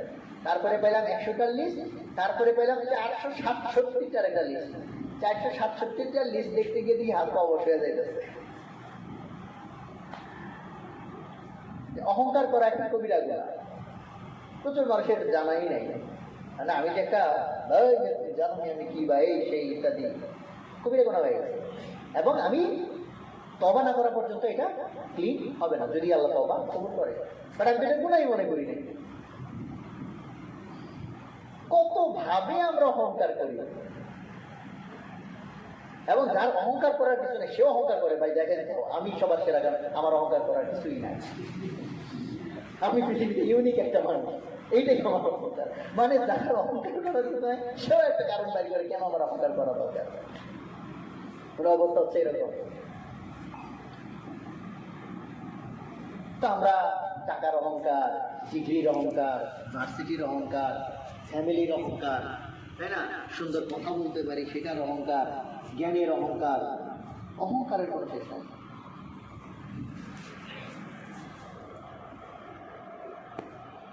তাহলে আমার হার্টের কি অবস্থা, কলবের কি অবস্থা? এইটা ময়লা জমতে জমতে জমতে জমতে যদি এটা দেখা যায়, যদি এটার ভিজুয়ালাইজেশন থাকতো যে আল্লাহ তাআলা গুনাহ করলে আল্লাহ কলবের চেহারা ভাষায় দিবে বা মোবাইলে কোনো অ্যাপ দেখতে পাবো, তাহলে আমাদের কলবের আর মানে কোনো কালার মানে ব্ল্যাক হইতে দেয়, এটা এমন ব্ল্যাক। এখন বান্দা যে গুনাহ করবে আল্লাহ তাআলা তো জানেন, এবং আল্লাহ তাআলা সবকিছুর জন্য সমাধান দিয়ে দিচ্ছেন। বান্দা তুমি কবিরা গুনাহ করবা, ইস্তেগফার করো। আচ্ছা একবার কবিরা গুনাহ করছে, ইস্তেগফার করছে, আল্লাহ তুমি মাফ করে দাও, ভুল হয়ে গেছে, আমি আর করবো। একদম সিনসিয়ারলি আমি আল্লাহরে বলছি আল্লাহ আর করবো, কিন্তু পরের দিন এই গুনাহ আবার করে দিচ্ছি। আর কি তওবা করার সুযোগ আছে? হ্যাঁ নাই নাই না, আছে আছে। কতবার পর্যন্ত আছে? কয়বার পর্যন্ত তওবা করা যায়? 7 বার। হ্যাঁ, যে কোনো একটা নির্দিষ্ট পাপের জন্য কয়বার পর্যন্ত তওবা করা যায়? হ্যাঁ, আনলিমিটেড। বান্দা যতক্ষণ টায়ার্ড না হয়, আল্লাহ টায়ার্ড হয় না। যে আমি গাই এই গুনাহটা আমি 1 লাখ বার করছি, আর 1 লক্ষ বারই তারপরে আমি আবার অনুতাপ হয়েছে, আল্লাহকে সিরিয়াসলি আমি আবার মাপ চাইছি। মানুষ হলে নর্মাল আমরা যদি হইতাম ভাই বোন পাইছো না, প্রতিদিন করবো আর আল্লাহ ফিরে যাবে, কিন্তু দিল থেকে মন থেকে চাইতে হবে। এমনি না আগের থেকে প্ল্যান করছি যে গুনাহ করবো আর ভাবছি আমি, তো ওটা হলে কি তবা হবে? তবা মানে কি সিনসিয়ার যে না আল্লাহ আমি আর এটা করবো। তারপরেও যদি ময়লার কিছু এখানে ছোপ লেগে থাকে সগীরা গুনার কারণে, কবিরা গুনাহ লম্বা সময় করার কারণে, আল্লাহ তাআলা সেটাও ক্লিন করার জন্য আমাদেরকে বলে দিচ্ছেন। কোরআন তেলাওয়াত, জিকির, জিকির অনেক বড় আমল হার্ট ক্লিন করার জন্য। যেমন আমাদের প্রচুর মানুষ চোখ দিয়ে কখনো পানি পড়ে না, আল্লাহর কাছে চাইছি, হাত তুলছি, বছরে হয়তো 365 দিন চলে গেছে, আমার একবারও চোখের পানি পড়ে নাই। So you need to be concern, তোমার হার্ট অলরেডি করাপ্টেড, এমন পরিমাণ ময়লা জমছে, এটা নরম হয় না। আর এটা নরম না হলে চোখ দিয়ে পানি পড়বে না। এগুলো বাহ্যিক সিস্টেম, এগুলো বাহ্যিক সিস্টেম। বাট আল্লাহ তাআলা এটা সমাধান দিচ্ছে, তুমি জিকির করো, জিকির করো, জিকির করো। কেন আমি নিজেই যখন আরো অনেক কম বুঝতাম, এত কম বুঝি, বাট আগে তো আরো কম বুঝতাম না, তখন যেমন জিকিরে আমার প্রচুর অনীহা ছিল। আলহামদুলিল্লাহ, আচ্ছা বুঝছি আর সকল প্রশংসা আল্লাহ, 100 বার কেন বলা লাগবে? আমিও বুঝছি, আল্লাহ বুঝছে, লা ইলাহা ইল্লাল্লাহ বুঝছি আল্লাহ এক, আমিও বুঝছি আল্লাহ বলছে, এই যে 100 বার কেন পড়া লাগবে, 33 বার কেন পড়া লাগবে, বা অতবার কেন পড়া লাগবে? ওই যে বলছি টেকনোলজি না বুঝলে যা হয়। Hi Alexa turn on the fan, এইটা যদি আমি যন্ত্রে সেট করি যে 3 বার বললে তারপরে গিয়ে ফ্যান অন হবে, হয় না? আমি বলছি ভাই 3 বার কেন, একবার বলছি সুন্দর করে বলছি ভাই 3 বার কেন বলা লাগবে, কাজ করবে? করবে না। যেমন আমাদের যেমন শরীর বন্ধ করতে হয় ঘুমানোর আগে, জানি কিনা অনেকে যে যেমন যাতে দুষ্ট জিন বাইরে আক্রমণ করতে না হয়, ওই 3 বার করে পড়তে হয়, মাসে করতে হয়। আমি বলতে পারবে 3 বার কেন, 2 বার না কেন, 1 বার না কেন, বুঝে লাভ নাই। আল্লাহ তাআলা টেকনোলজি বানাই দিয়েছে, সিস্টেমটা তোমাকে ফলো করলে তুমি সেভ। 33 বার কেন, 100 বার কেন? এই জন্য যে অতবার করলে ঘটনাটা ঠিক মতো ঘটবে, আল্লাহ তাআলা ওইভাবে এটাকে সেট করে দিয়েছে। তা আরো সহজে যদি বুঝতে চাই, কে কোথাও একটা ময়লা হয়েছে, বলছি ভাই এটা একটা ব্রাশ, এটাতে ঘষা দিবা ময়লা পরিষ্কার হবে। তুমি যে একটা ঘষা মারছো, কি পুরো একদম ঠেকঠেকা হয়ে যাবে এক ঘষাতে? হয়তো ময়লা 10% যাবে, এটা অনেকবার ঘষতে ঘষতে ঘষতে ঘষতে পুরা ক্লিন হবে। তো মনে করে নাও জিকির হচ্ছে ইয়ের মতো, এই মাজনের মতো, এটা অনেকবার এরকম ঘুরতে ঘুরতে ঘুরতে ঘুরতে ক্লিয়ার করতে, কারণ ময়লা তো একদিনে পড়ে না, ময়লা পড়ে কি হয়ে গেছে, জমাট হয়ে কালো হয়ে গেছে। তো জিকির ইজ ওয়ান্ডারফুল। এবং জিকির কাজ করে যে এটা তুমি বুঝবা যে কেউ যদি লম্বা সময়, ধরো কোনো একদিন যে তুমি 1 ঘন্টা যদি জিকির করো, যদি আমাদের তো মনে হয় না অন্তত লাস্ট 10-20 বছরে এই আলামত আছে যে আমরা টানা কেউ 1 ঘন্টা জিকির করছি, তাই না? মেবি নাই, আমরা তো অনেক ব্যস্ত, অনেক কাজ করতে হয়। কিন্তু 1.5 ঘন্টার বয়ান শোনার টাইম আছে, কিন্তু আমাদের খেয়াল করো, 2 ঘন্টার ওয়াজ মাহফিল শোনার টাইম আছে, ওগুলো ভালো কাজ।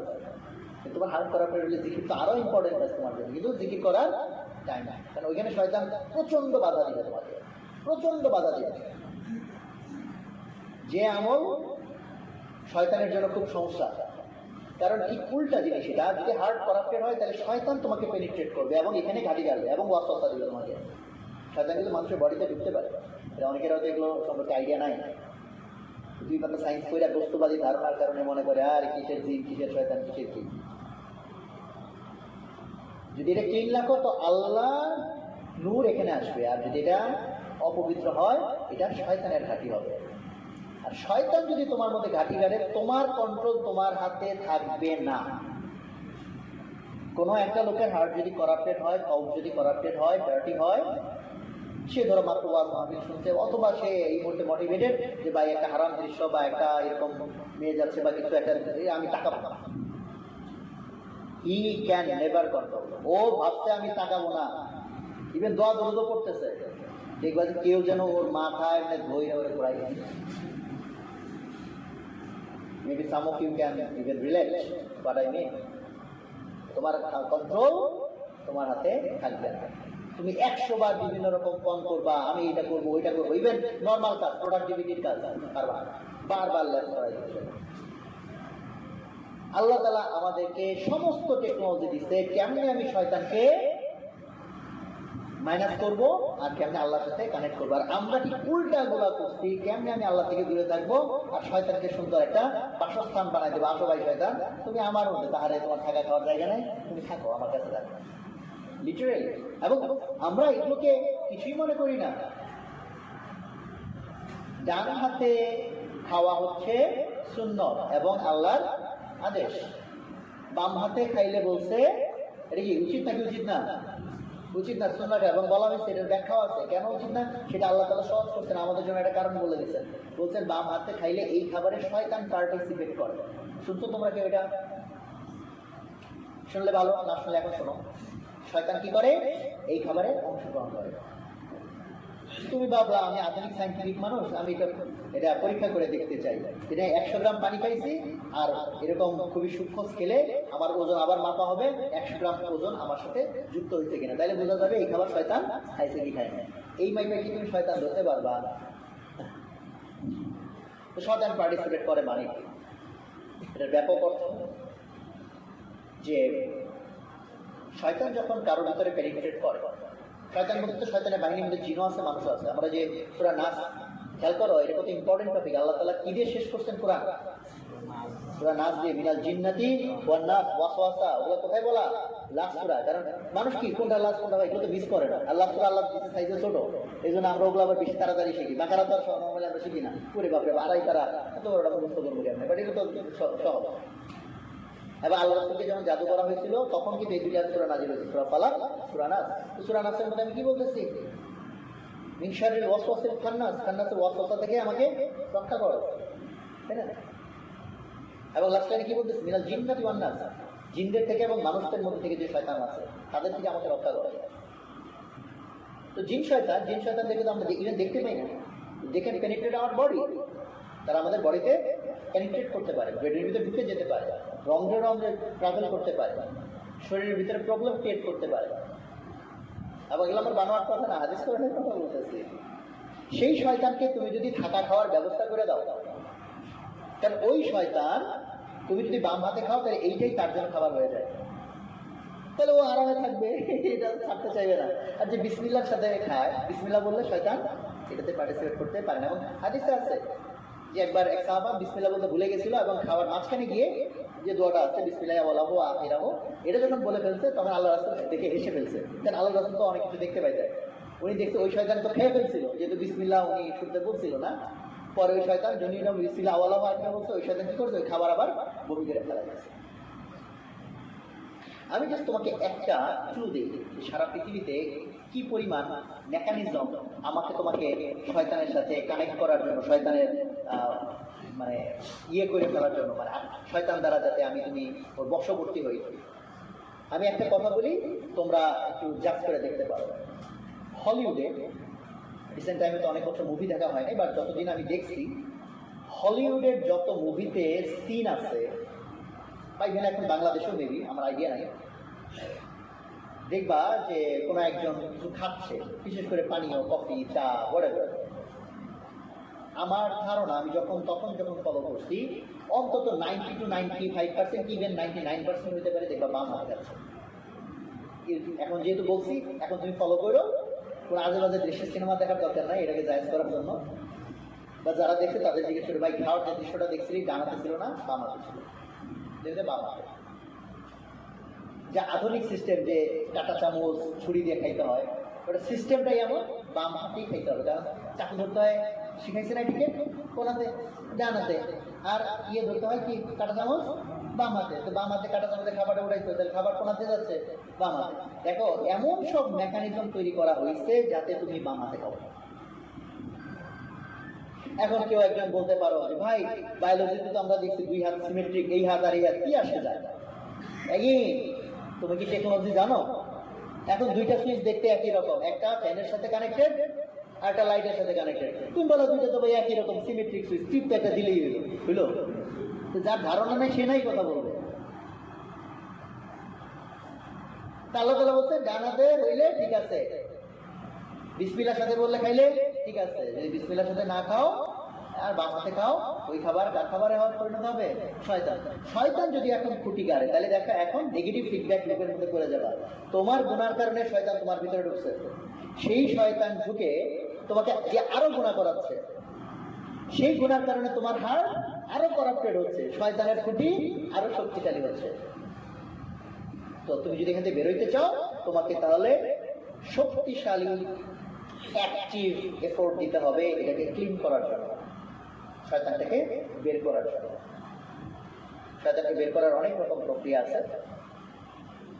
শয়তান যেগুলো সহ্য করতে পারে না সেই সব কাজ করতে হবে, তেলাওয়াত করতে হবে, তেলাওয়াত শুনতে হবে, জিকির করতে হবে, ডানাতে খাইতে হবে। ওর জন্য তখন মানে বলাই হচ্ছে যে মুমিনের শয়তান দেখতে হইল যে তোর একটা লোকে না খাওয়াই রাখছি, গোসল করতে পারে না, মানে চুল উস্কু খুস্কু শুকাইয়া জীর্ণ শীর্ণ। বলছে মুমিনের ভিতর যদি কোনো শয়তান থাকে ওর অবস্থা হয় এরকম, কেন খাবার খেতে পারতেছে না।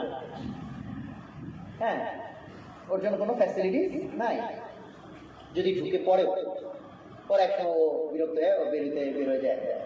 আর আমি ওরে ঢুকাইছি আর সুন্দর খাওয়াই পাশায় একটা সুন্দর ব্যবস্থা করে রাখছি, ও কি যাবে না আরো সুন্দর গাড়ি গাড়বে, গাড়ি তো গাড়বে, ওর আরো বন্ধু বান্ধব এলাই যারা আছে তাদেরকেও ডাকবে, ভাই তোমরাও আসো, সুন্দর একটা গাড়ি পাওয়া গেছে, আসো ভাই আমরা ভাই বেড়াদারা মিলা একসাথে সমাজ প্রতিষ্ঠা করিয়ে ভিতরে শয়তানের সমাজ প্রতিষ্ঠা করে।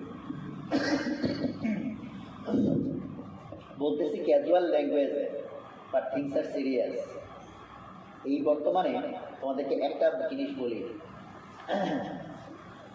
শয়তান যদি কারো বডিতে পেনিট্রেট করে, যতগুলো প্রবলেম হয় অনেক রকম, তার মধ্যে সবচেয়ে কমন হচ্ছে ডিপ্রেশন, এবং ডিপ্রেশন থেকে সুইসাইডাল টেন্ডেন্সি পর্যন্ত। ডিপ্রেশন এবং সুইসাইডাল টেন্ডেন্সির অনেকগুলো মেডিকেল কেস, ওটার সাথে শয়তানের আক্রমণের সম্পর্ক নাই, বাট আমার এক্সপিরিয়েন্স ওয়াইজ মেজরিটি কেস শয়তান আক্রমণ থেকে বা জিনের আক্রমণ থেকে। And we don't have any, তুমি ওষুধ খাবা, ডিপ্রেশন কাটাই যাবে, যতক্ষণ ওষুধের উপরে আন্ডারে থাকবা, কিছুটা থাকবা, ওষুধ নাই আবার, এবং ডিপ্রেস হইতে হইতে, কারণ শয়তান চায় মানুষকে দিয়ে যদি সে সুইসাইড করাইতে পারে তাহলে তার মিশন একদম 100% অ্যাকমপ্লিশ। কারণ মানুষ যদি বেঁচে থাকে তাহলে লাস্ট মোমেন্টেও সে তওবা করতে পারে, কিন্তু সুইসাইড করে মরে গেছে আর কোনো চান্স আছে নাই, মানে গ্যারান্টেড জাহান্নাম। শয়তানের টার্গেট, শয়তান যে প্রবলেমগুলো তৈরি করে তার মধ্যে একটা অন্যতম হচ্ছে ডিপ্রেশন, যে কারণে গ্লোবালি সারা পৃথিবীর মানুষ এখন যে পার্সেন্টেজে ডিপ্রেসড, পৃথিবীর ইতিহাসে ডিপ্রেশন কখনো এর কাছে ধরেও ছিল না। ওয়াইরাস দেখো, এটা ইলজিক্যাল হওয়ার কথা যে পৃথিবী আমরা যা কিছুকে সুখের উপাদান মনে করি, যেমন ভালো খাইতে পারা, ভালো একটা ড্রেস, ভালো একটা বাসস্থান, সুন্দর একটা গাড়ি, মানুষ কি দিনে দিনে এগুলো অনেক বেশি অর্জন করছে না? আমাদের দাদা বা তার জবাব, তারা কি আমাদের মতো ভালো জিনিস খাইছে, এরকম ড্রেস পরছে, অনেকগুলো ড্রেস, গাড়িতে জীবনে চড়ছে, এসি, আমাদের মতো লাক্সারি? তারা কি আমাদের মতো হতাশ ছিল? ছিল? ডিপ্রেস ছিল না? তারা আমাদের সব আছে, আমরা ডিপ্রেস। যে বইটা পড়ে সেও ডিপ্রেস, যে মেডিকেলে পড়ে সেও ডিপ্রেস, যে স্বাস্থ্য করে সেও ডিপ্রেস। কারণ না থাকলে যে কি কারণে যে আমি ডিপ্রেস না, এটা নিয়ে আমি ডিপ্রেস, এর একটা বড় কারণ। এই কারণটার একটা লজিক্যাল ব্যাখ্যাও আছে। শয়তান চায় তোমাকে কম্পারিজনের মধ্যে ঢুকাইতে, তোমাকে কিসের মধ্যে ঢুকাইতে? কম্পারিজনের মধ্যে ঢুকাইতে। সে এই পাপটা সে করছিল, বলছিল আদম মাটির তৈরি, আমি আগুনের তৈরি। কম্পারিজনে ঢুকাইলে তুমি ডিপ্রেস হবা, ওই সুযোগে সে ঢুকে তোমাকে আরো ডিপ্রেস করতে করতে সুইসাইডাল কেস পর্যন্ত নিবে। তো যেটা তো যাই হোক, যেটা বলতেছিলাম যে আল্লাহ তাআলা যত বিধিবিধান দিচ্ছেন এটা আমার তোমার উপকারের জন্য, আমার তোমার সেফটির জন্য, আর আমরা সেটা না বুঝতে পেরে এটাকে মনে করে দিচ্ছি বার্ডেন। এই এত আইন কানুন কেন, এত কিছু কেন? We are not serious. তাহলে একে আল্লাহ তাআলা সমস্ত বিধিবিধান দিচ্ছেন, how can I protect myself from the attack of শয়তান, আর উল্টা দিকে how can I connect to my creator, যেটার জন্য ওই আলোচনাটা আগাচ্ছিল। সো হার্টের পিউরিটি নিয়ে কথা বলতেছিলাম, হার্টের পিউরিটি। সো হার্টের purity must to connect to creator, আর এটা যদি রং হয়ে যায় তাহলে মোটামুটি must will be a attack, মানে টার্গেট অফ। এবং এগুলোর প্র্যাকটিক্যাল ডেমনস্ট্রেশন চাইলে দেখা যায়, তো সেদিকে আর না যাই। মানে এগুলো এমন না যে থিওরি বলতেছি, I have my own practical experiences regarding this staff. এই জন্য আল্লাহ তাআলার বিশাল নিয়ামত আল্লাহ তাআলা আমাদেরকে নামাজ দিয়েছেন, আমরা সেটাকে বার্ডেন মনে করে নিয়েছি। আবার হার্টের স্পিরিচুয়ালিটিটা, হার্টের যে পিউরিটিটা, এটাকে কাইন্ড অফ তুমি মেন্টাল অথবা বলতে পারো স্পিরিচুয়াল পিউরিটি। সো বডির পিউরিটি, বডির এক্সটার্নাল, বডির ইন্টারনাল পিউরিটি, অ্যান্ড হার্টের পিউরিটি, মানে which is the purity of your mind, এটা, and which is the purity of your spiritual dimension. আরেকটা পিউরিটির বিষয়, মাইন্ডের পিউরিটি রিলেটেড, সেটা হচ্ছে তোমার থটসের পিউরিটি, থটসের পিউরিটি বা পবিত্রতা। যেমন গীবত করা হারাম, এবং কেমন হারাম বলছে যে তোমার মাই মরে গেছে, মরা ভাই কষ্ট পাওয়া, মানে আল্লাহ তাআলা কিরকম এক্সাম্পল দিবে তাও যদি আমরা সতর্ক না হই। আর এখন আমরা ঢাকঢোল পিটায় গীবত করি, ভাই এটা তো গীবত হয়ে যায়, বলতে চাই না, না বলে থাকা যাচ্ছে না। চিন্তা করছো অবস্থা, মানে এক হচ্ছে ভাই খেয়াল করি না, হঠাৎ গীবত হয়ে গেছে, হ্যাঁ আল্লাহ কাছে তওবা চাই না, এটা। আর আমি কি বুঝে শুই না, গীবত হয়ে যাচ্ছে কিন্তু না বলে থাকতে পারতেছি না, হইলে সুন্দর একটা পাপ করে ফেললাম।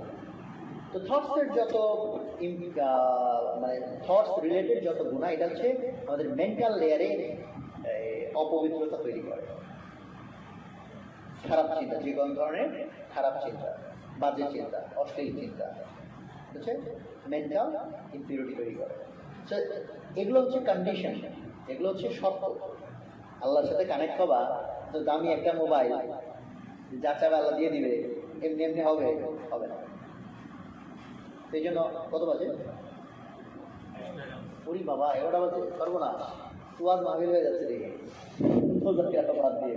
তাহলে আমরা শেষ করি আজকে। আর নামাজের যে ডিটেলস, সেই ডিটেলসে তো এখন যাব না বা যাওয়ার সুযোগ নাই, বাট এইটুকু অন্তত বলি যে আমি যতটুকু আলোচনা করছি এখান থেকে এই সিরিয়াসনেসটুকু আনতে হবে যে সালাত কোনো মামুলি জিনিস না, ইটস এ ভেরি পাওয়ারফুল জিনিস, বাট তার জন্য আবার স্ট্রাগলও আছে।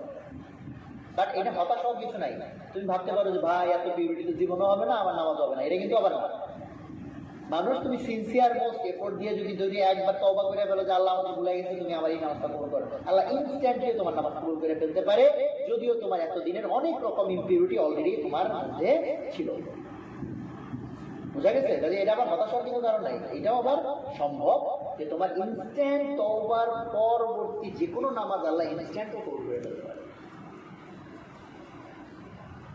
এটাও বিশাল অ্যাডভান্টেজ না? তবা এমন একটা আল্লাহ জিনিস দিছে যে সব বেমিসা সাফ, আমার 80 বছরের পাপ এক তবাতে সব মাফ হয়ে যেতে পারে। আরে নাকি পারে না? তবার এটাই হচ্ছে পাওয়া। আল্লাহ তাআলা কত সহজ করে দিবে, গুনাহ করতে দেয়, তওবা চাও, তওবা করো। এবং এই যে টেকনোলজি না বুঝলে সেই জিনিসটা যে আরো বেশি সিরিয়াসলি এবং ক্লোজলি এবং যেভাবে বলা হয়েছে এইভাবেই ফলো করতে হবে, এই আন্ডারস্ট্যান্ডিংটা দেওয়ার চেষ্টা করছি। অনেকগুলো এক্সাম্পল আমি বলার চেষ্টা করছি। যেমন আমি নিজের থেকে বলি, যেমন আমি একটা সময় এই যে যখন মানুষ ইয়েতে যায় কিনা বলে এই যে রুকুতে যায়, তখন কিন্তু হাতটা হচ্ছে আঙ্গুলটা সরাই রাখতে হয়, আর যখন সিজদা যায় তখন হাতকে আঙ্গুল কিভাবে রাখতে হয়। এইগুলোকে আমি একসময় মনে করতাম এগুলো হুদায় কি আসে যায়, তো এটাকে ভাগা লিখে দেয়, এটা মনে হয় স্বাভাবিক না। আবারও বলো যে টেকনোলজি বুঝো না, সেখানে এটা হইতে পারে একটা বিশাল বিষয়। দুইটা তার টাচ করলে কারেন্ট একটা থেকে আরেকটা যাবে, হাতটা রেখে দিলে যাবে না। তুমি বলবে আরে ভাই কি আর আসবে, এইটুকু আর এইটুকু কি আর আসে যায়, কিন্তু যদি 100 মিলিমিটারও ফাঁক থাকে এটা কি কাজ করবে না। যে টেকনোলজি বুঝে না সে মনে হয় হবে ভাই হবে, সমস্যা নেই, রাখতে হবে, হবে হবে হবে হবে না। এটা উদাহরণ হিসেবে বললাম। তো এই টেকনোলজির মধ্যে এমন সব ডিটেইলস আছে যে ডিটেইলসগুলো যদি তুমি ফলো করো ইট উইল ওয়ার্ক, বাট এটা কোনোটাকে মামুলি হিসেবে নেওয়া যাবে না, কথার কথা মনে করা যাবে না। প্রথমত ফরজ মেনটেন করতেই হবে, সুন্নাত যত পারফেক্টলি আমি আল্লাহ রাসূলের সালাত কেমন ছিল জানার চেষ্টা করব অ্যান্ড সেটা ফলো করার চেষ্টা করব। ফলে দেখো আমরা আজকে হাবি জাবি জিনিস নিয়ে সময় কাটানোর সময় আছে, হাত উপরে বাঁধবো না নিচে বাঁধবো, আমি ধরে বলবো না আসতে বলবো, পুরে বাপরে গবেষণা করে একজন পিএইচডি হোল্ডার হয়ে গেছে, হাদিসের রেফারেন্স সব বলে দিতেছে, ইভেন হাত ছাইড়া দিলেও নামাজ হবে। জানো এটা? হাত বাঁধা কি বরফ? এবং মালাকি মাযহাব, তোমরা সৌদি আরবে গেলে বা বাইরের দেশে ট্রাভেল করে যায়, মালাকি মাযহাবে ইয়েরা মানে ইমাম হাত বাঁধে, মুক্তাদিরা কি হাত ছেড়ে নামাজ পড়ে। হাত ছেড়ে নামাজ পড়লে নামাজ হয়ে যাবে। তাহলে এটা এমন একটা জিনিস না যে তুমি এটাকে মারামারি করে ফেলবা। তারপরে তারা 8 টাকা 20 টাকা, তাহলে আমরা ইভেন মুস্তাহাব অনেক জিনিস নিয়ে, এমন জিনিস যেটা মুস্তাহাব, যে করলে ভালো, কেউ বলতে না ভালো না, এটা মুস্তাহাব না, এটা সুন্নাত, এই লেয়ারের জিনিস নিয়ে আমরা ঘন্টার পর ঘন্টা মারামারি করতে ঘাটাঘাটি করতে রাজি আছি। বাট আমার নামাজটা সুন্দর করতে হবে, যে টাইমটা আমার দিতে হবে, এটা আমি জানতেও আমার টাইম নাই, ফলো করতেও আমার টাইম নাই। এই যে এখনই নামাজের পরে প্রায় কতক্ষণ কথা বলছি? হ্যাঁ, প্রায় 1.5 ঘন্টা। 1.5 ঘন্টা কথা শোনার, দেখো তোমাদের অনেকেরই মনোযোগ আছে এবং বৈশা আছে, এখন ভালো মতো বৈশা আছে, এমন না যে ভাই তাড়াতাড়ি ছেড়ে দেয়, আমার দিকে যথেষ্ট মনোযোগ দিয়ে থাকা আছে। কিন্তু যদি বলি এই পুরো 1 বছরে কয়টা 1.5 মিনিটের সেজা দিছ? মাত্র 1.5 মিনিট, 1.5 ঘন্টা বলি না, এর তো 1.5 ঘন্টা লেকচার দিছি, আর বলছি সারা বছরে একটা সেজা 1.5 মিনিট কয়বার দিছ? খুঁজে পাওয়া যাবে না। যদি বাচ্চা বছরে অন্তত 2 না ভাই, বছরে অন্তত 2-4টা দিয়েছি। তুমি মাসে কয়টা দিছ? দিনে কয়টা দিছ? যেটা আমার সবচেয়ে ইম্পর্টেন্ট জিনিস, আল্লাহর সাথে কানেকশন, সেইখানে আমার 1.5টা মিনিট, 2টা মিনিট বা 1টা মিনিট আমার কপাল কেন মাটিতে থাকে না? আল্লাহ বলতেছে যে সিজদা হচ্ছে ওই অবস্থান, যে অবস্থানে তুমি আমার বান্দা সবচেয়ে ক্লোজ কানেকশনে চলে আসছে, মানে এত কাছে যে আল্লাহ এইবার দাও, এই যে আমি তোমার এনে আছি। But we don't take it seriously.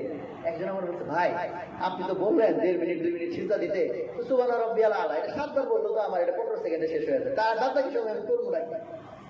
আমি জানি এই প্রশ্নটা তোমাদের অনেকের প্রশ্ন, কারণ তুমি জানো না তাহলে সিজদার মধ্যে আর কি কি পড়া যায়। তাহলে চিন্তা করো যে এত ইম্পর্টেন্ট জিনিস, সেটা নিয়ে আমার ঘাটাঘাটি নাই।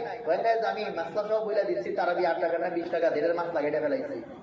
আর সিজদার মধ্যে আর কি কি দোয়া আছে, আল্লাহ রাসূল কি কি দোয়া সিজদায় করতেন, রুকুতে কি কি দোয়া করতেন, আমাদের কোনো আইডিয়াই নাই। আল্লাহর কাছে কি বলতেছি কোনো আইডিয়া নেই। সূরা ফাতিহার মধ্যে কি বলছি আইডিয়া নেই। দুই সিজদার মাঝখানে আল্লাহরে কি বলছি, কি চাইছে, কোনো আইডিয়া নেই। এই আমার নামাজের অবস্থা, এই আমার নামাজের অবস্থা। এই জন্য এটা আলো উৎসাহমূলক কথাবার্তা বললাম যে সালাত জিনিসটাকে সুন্দর করার জন্য উই নিড সিরিয়াসনেস। সেই জন্য আলেম আমাদের কাছে যাও, যত পারো বইপত্র ঘাটো, কিভাবে তুমি পিউরিটি অর্জন করবা, কিভাবে সালাত সুন্দর হবে। আর এইগুলো সবগুলোর ফান্ডামেন্টাল আবারও ওইটাগুলো শেষ করি। সবার আগে কি ঈমান, সবার আগে কি ঈমান। ঈমান ঠিক হওয়ার পর নেক্সট ইম্পর্টেন্ট যে ফোকাসটা আমাদের দেওয়া উচিত কিসের উপর, সালাত। এত কিতাব ভাইটা ফেলা, এত বইপত্র পড়া ফেলা, এত ভাষা শিখে ফেললা, অ্যাটলিস্ট নামাজের মধ্যে তুমি আল্লাহরে কি বলতেছো এইটুকুর অর্থ বোঝার মতো তোমার টাইম নাই। আল্লাহ তোমার কিসের উসিলায় আমার, তোমার কিসের উসিলায় মার করবে, বুঝা গেছে? এইটুকু আমরা নিয়োগ করতে পারি কিনা সালাত নিয়ে আমরা ইনশাআল্লাহ আমরা সিরিয়াস হবো। কার কার নিয়ত আছে? এই সিরিয়াসের মুখে মুখে না, অ্যাকশনে কনভার্ট করতে হবে, অ্যাকশনে কনভার্ট করতে হবে। অ্যাটলিস্ট কাটাকাটি করি আর না করি সিদ্ধাটা লম্বা লম্বা দিই, তাই না? নামাজটা অ্যাটলিস্ট একটু ধীরে ধীরে করি নাকি? যেমন জাস্ট এটা বলে শেষ করি, 2 সিজদার মাঝখানে দোয়া, 2 সিজদার মাঝখানে আমরা বসি না, ওখানে দোয়া কি দোয়া আছে?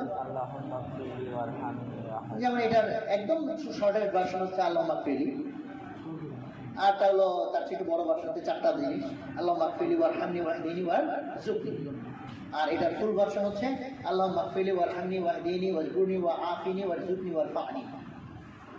7টা জিনিস চাওয়া। 7টা জিনিসের মধ্যে মোটামুটি অর্থ হচ্ছে আল্লাহুম্মা গফিরলি, আল্লাহ তুমি আমারে মাগফিরাত দাও, মানে কি মাফ করে দাও। ওয়ারহামনি মানে আমাকে রহম করো। আল্লাহুম্মা গফিরলি ওয়ারহামনি ওয়াহদিনি মানে আমাকে হেদায়েত দাও, মানে গাইডেন্স দাও, যে পথে আমার চলা দরকার সেই পথে তুমি আমারে পরিচালিত করো বা পথ দেখাও।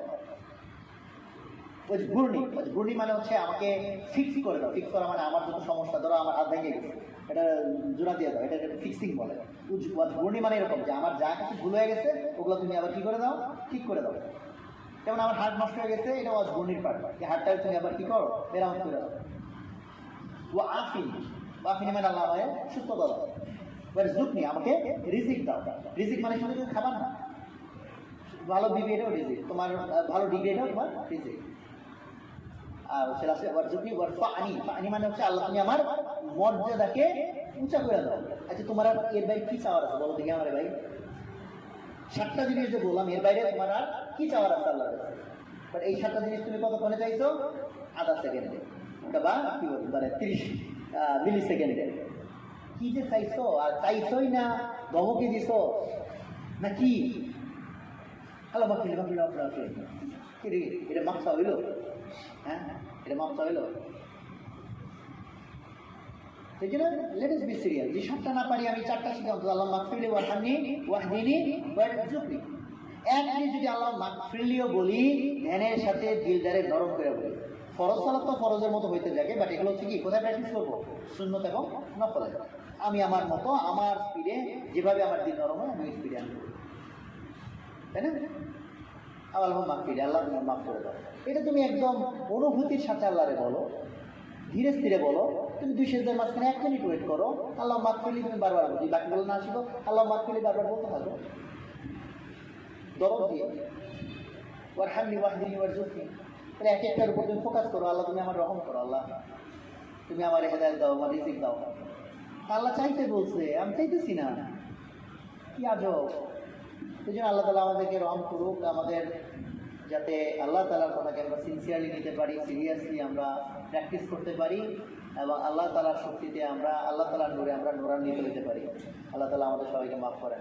সুবহানাল্লাহি ওয়া বিহামদিহি সুবহানাকা আল্লাহুম্মা ওয়া বিহামদিকা আশহাদু আল্লা ইলাহা ইল্লা আনতা আস্তাগফিরুকা ওয়া আতুবু ইলাইক। আসসালামু আলাইকুম ওয়া রাহমাতুল্লাহ।